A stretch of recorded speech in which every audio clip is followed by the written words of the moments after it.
इस एक चीज़ ने ना मेरी सारी ब्रेन केमिस्ट्री को चेंज कर दिया कि जो आपके सारे बिलीव्स हैं वो सारे आपके पास्ट सर्वाइवल एक्सक्यूजेज हैं। आप गुड इनफ नहीं है, आपसे कुछ हो नहीं सकता, आप कुछ कर नहीं सकते, आप एक हेल्थी लव डिजर्व नहीं करते, या आप हेल्थी लाइफ डिजर्व नहीं करते। ये सारे believes are just excuses, survival excuses. मैं आपको एक्सप्लेन करती हूँ। देखिए, जब आप इस दुनिया में आए थे ना, तो आप एक हेल्पलेस ह्यूमन बीइंग थे। आपके पास कुछ भी ऐसा नहीं था कि जिसको आप बैकअप प्लान के तौर पे यूज़ करते और आप सर्वाइव कर लेते। तो सबसे पहले आपके मेंटर आपके माँ बाप थे। तो यहाँ पे माँ बाप उस बच्चे को वो सिखाते हैं, आपको वो सिखाते हैं जो वो सीखा होता है उन्होंने। वो आउट ऑफ द बॉक्स नहीं जाते, वो सिर्फ आपको वो चीज़ें सिखाते हैं, उनके वो बिलीव्स होते हैं जो उन्होंने पूरी ज़िंदगी में सीखे होते हैं, जो अंडरस्टैंड किए होते हैं, और वो लिमिटेड होते हैं। अब उनको नहीं पता कि आप कैसे हैं, आपके टैलेंट क्या है, आपकी वैल्यूज़ क्या है, आपकी नेचर क्या है। अपनी सीखी हुई चीज़ों को आप पे अप्लाई करते हैं, that they will work for them, so they will work for you. लेकिन ऐसा नहीं होता। अगर वो आपके ऊपर कोई चीज़ ऑप्रेस भी करते हैं ना, अगर आपको कोई ऐसा बिलीव आपके ऊपर डालते हैं कि ये चीज़ ऐसे ही होनी है, आपका कोई इसमें पॉइंट ऑफ व्यू नहीं है, आपको इस पर कोई डिसीजन नहीं है, तो आप सर्वाइव करने के लिए उनके अगेंस्ट तो नहीं जा सकते ना। बच्चे आप कैसे अगेंस्ट जाएंगे कि उनका माँ बाप के अलावा कोई है भी तो नहीं ना इस दुनिया में। सो एक्सक्यूज ये बनाते हैं कि हम उनको तो कुछ कह नहीं सकते, so just for the survival I will just blame my self. मैं एक्सक्यूज बनाता हूँ कि मैं गुड इनफ नहीं हूँ, कुछ अच्छा कर नहीं सकता, मैं चीज़ें नहीं कर सकता, मैं हमेशा गलतियाँ करता हूँ, मैं चीज़ें ठीक नहीं करता, मुझे कुछ पता नहीं है। सो ऑल दीज फियर और बिलीव्स उसके अंदर सर्वाइवल एक्सक्यूजेस बन जाते हैं। मतलब देखें ना, आप एक ही सिचुएशन से निकलने के लिए कितना इजी वे है कि आप सिर्फ पूरी सिचुएशन का एक्सक्यूज अपने ऊपर डाल लें और सिचुएशन को हैंडल ना करना पड़े आपको, because you just can blame yourself for the whole situation and then you don't have to handle the situation. So एक तो फियर था कि कहीं हमें कोई छोड़ ना दे, हमें कोई पसंद ना करे, क्योंकि आपके पास बहुत लिमिटेड लोग होते हैं आपके बचपन में, जो आपकी फैमिली होती है। सो फैमिली के सिवा आप कुछ कर भी नहीं सकते हो, तो आप उन सारी चीज़ों को एज अ सर्वाइवल बिलीव बना लेते हैं उनको।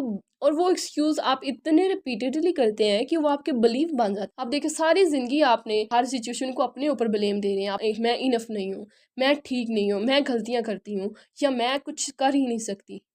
ये सारे बिलीफ आप साल ब साल बताएंगे तो आपका दिमाग इस चीज़ को क्लिक कर लेगा कि हम यही हैं। लेकिन ये कितनी अनरियलिस्टिक और इरेशनल थिंग है ना। अगर हम एज अ अडल्ट देखें, चले हम पास्ट को हमें ब्लेम नहीं करना चाहिए, we just survive that way. लेकिन अब जब हम अडल्ट लाइफ में आ चुके हैं, जब हमें चीज़ें समझ आना शुरू हो गई हैं, तो हम इस चीज़ को चेंज कर सकते हैं। अगर हम इन अपने बिलीव्स को एज एक्सक्यूज ट्रीट करें, तो कितना इजी हो जाएगा हमारे लिए चीज़ों को हैंडल करना, अपने आप को चेंज करना, हमारी इन बिलीव्स को चेंज करना। अब देखिए, अगर आप सोचेंगे कि आपका अगर बिलीव कि मैं गुड इनफ नहीं हूँ, इस ये सिर्फ एक एक्सक्यूज़ है, तो इसका मतलब है कि इसके पीछे भी कोई रियलिटी है जो असल में है, कि इसका मतलब है ये तो ट्रुथ कभी भी नहीं है कि मैं इनफ नहीं हूँ। तो इसका कुछ उल्ट भी तो होगा ना, कि मैं इनफ हूँ।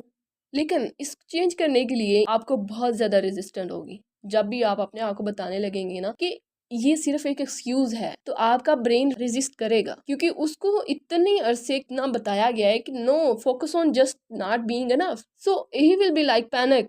आपका इनर चाइल्ड, आपका ब्रेन पैनिक होगा कि चीज़ें ऐसे हम करते नहीं आए, हम तो इस बिलीफ के साथ हम चीज़ों को हैंडल करते आए हैं, हम सिचुएशंस को हैंडल करते आए हैं, अनसेफ है, हम इन चीज़ों को हैंडल नहीं कर सकते। लेकिन बात यह है कि एफर्ट आपने करनी है।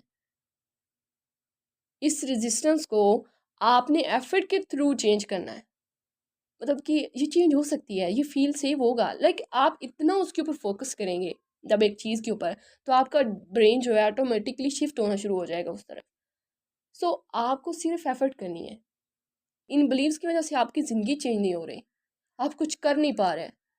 आप जब भी कुछ काम करना शुरू करते हैं, तो आप इन बिलीव्स की वजह से कुछ भी नहीं कर पा रहे। आप चेंज होना चाहते हैं, लेकिन आपसे हुआ नहीं जा रहा। आप सोचते हैं, अपनी दोस्तों को बोलते हैं, अपने पीयर्स को बोलते हैं, मैं चेंज होना चाहता हूँ, मैं ये काम करना चाहती हूँ, मैं जिम ज्वाइन करना चाहती हूँ, मेरा ये ख्वाब है, मैं वो पूरा करना चाहती हूँ। आप पूरी अपनी ड्रीम लाइफ उनके साथ शेयर करते हैं, और एंड पे कहते हैं मुझसे चेंज हुआ नहीं जा रहा, मैं चेंज हो नहीं पा रही, मैं कोशिश करती हूँ लेकिन मुझसे चीज़ें होती नहीं हैं।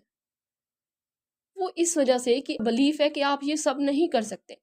सो जब अनकॉन्शियसली आपका ब्रेन आप हर काम करते हुए रेजिस्ट कर रहा है, तो आप कैसे कर सकते हैं चीज़ें। इस चीज़ को चेंज करने के लिए आपको अवेयरनेस की भी ज़रूरत होती है। अब अगर आप अपने बिलीव से अवेयर नहीं होंगे तो आप कैसे चेंज हो जाएंगे, आप उस बिलीव को कैसे चेंज कर लेंगे। सो फर्स्ट स्टेप तो ये होगा कि आप पहले अपने जो बिलीव्स एज अ एक्सक्यूज हैं इनको ना ढूंढना शुरू करें अपने बिहेवियर्स में। जब भी कोई काम शुरू करें तो देखें ये मैं काम क्यों नहीं कर पा रहा, बार बार ये चीज़ हो रही है, क्यों हो रही है, इसके पीछे क्या वजह है। आपको लगता है ये बहुत मुश्किल है, बहुत ये चीज़ मेरे अंदर है ही नहीं, मैं ऐसी कैसे कर लूँगी, लेकिन आप कर सकती हैं, आप कर सकते हैं। आपके अंदर ये पावर अल्लाह ने रखी हुई है, आपके अंदर अल्लाह ने इतनी बड़ी पोटेंशियल रखी हुई है, आपको इसका अंदाज़ा भी नहीं है। अगर आज आप एफर्ट नहीं करेंगे तो 10 साल बाद आप कहेंगे कि मैं तो चेंज नहीं हो सकती, मैं अब तो मेरी शादी होगी, अब मेरे बच्चे हैं, अब मैं अब मेरी बहुत उम्र निकल गई अपने ख्वाब पूरे करने की, चेंज होने की, जिम ज्वाइन करने की, बाहर दुनिया घूमने की, अब तो मेरी ज़िंदगी गुजर गई। आप न्यू एक्सक्यूज़ बनाएंगे। अभी तो आपका ये एक्सक्यूज़ होगा ना कि मैं गुड इनफ नहीं हूँ, मैं कुछ कर नहीं सकती, तो 10 साल बाद आपकी और बहुत एक्सक्यूज़ ये ऊपर एक्सक्यूज़ बन जाएंगे कि मेरी अब उम्र ही क्या है, मैं अब कर ही नहीं सकती, मेरा तो टाइम निकल गया है। सो डिसाइड कि you want to change and you are just done with your situation, you are done with your life, you have right now. आप अपनी चीज़ों से अवेयर हो, अपने बिहेवियर से, अपने एक्ट से, अपने सिचुएशंस को नोट करें, आप उसको जांचें। हर वो जो चीज़, हर वो बिलीव जो अनकॉन्शियस है, आप उसको बारीक बीनी से अपने कॉन्शियस में लाने की कोशिश करेंगे तो आपको चीज़ें नज़र आएंगी।